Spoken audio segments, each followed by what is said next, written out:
今日はね、ちょっとしたね、鼻にティッシュをね、入れていきたいとね、思います。それでは行きましょう。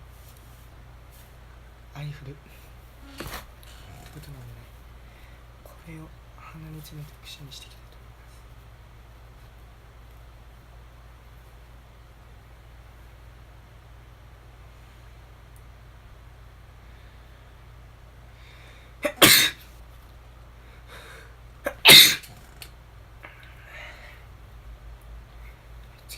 次ね、逆の鼻いきたいと思います。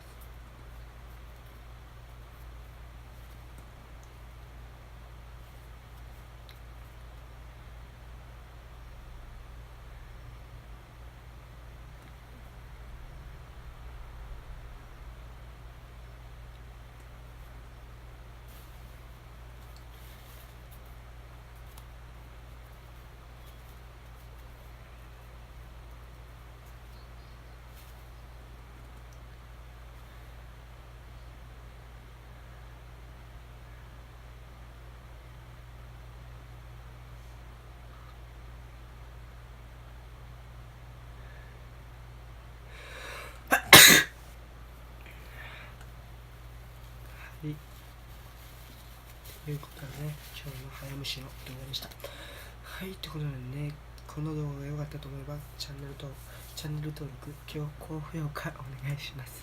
はい、ということでまた次回の早虫の動画でお会いしましょう。それではさようなら。